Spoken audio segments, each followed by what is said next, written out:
Dylan the young, blue dragon lived deep in the Rockstone Mountains of Scotland. Every day the playful, young dragon woke up early in the morning and flew all around the mountains and valleys looking for something to do. When he was hungry, he would go home to his cave where Mummy Dragon would have hot soup ready for his dinner. "Wash your wings and get ready for tea. I've made your favorite today, darling." "Pea and toad soup," said Mummy Dragon. Dylan sighed. Thank you, Mum," he said sadly. "Whatever is the matter, son? Every day you come back home happily for your tea, but today you look so sad," inquired Mummy Dragon.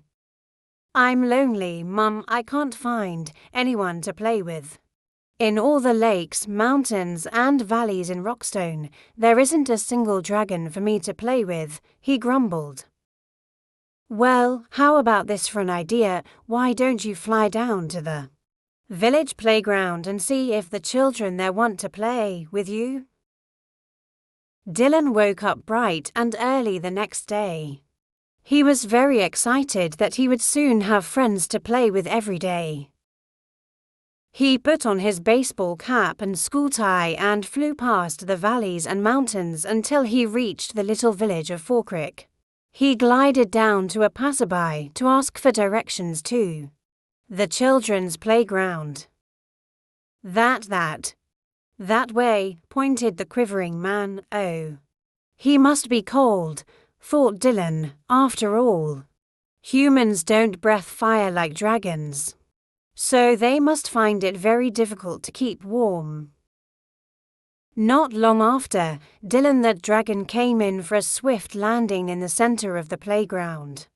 The playground was filled with smart young children in bright red and grey uniforms with their school ties. Dylan tugged at his tie and cleared his throat. He felt very well dressed for the occasion. He was about to open his mouth to introduce himself when he suddenly heard,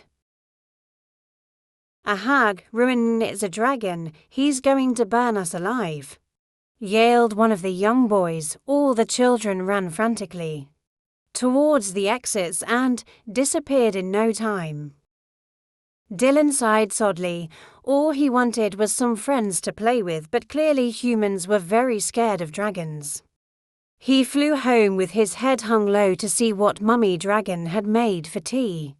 The next day, Dylan decided to try and make friends with the children in the playground again. He tucked his white handkerchief in his left gill and scooped up a large branch lying on the floor.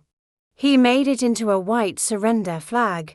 He crossed his claws and hoped the children would give him another chance. Down he flew again into the center of the playground with his white surrender flag clenched in his jaw. "I just want to play and be friends," he said softly. "But how will you play with us?" shouted one of the girls. "You're too big for our swings and slides. You won't fit in our roundabout." "Well, why don't I take you all for a ride to the valleys and the mountains of Rockstone?" "Yay!" squealed all the children at once.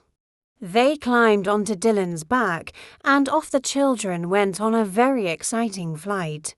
From that day, Dylan and the playground children were friends, and every day Dylan, the dragon, would take the children on the best playground ride ever.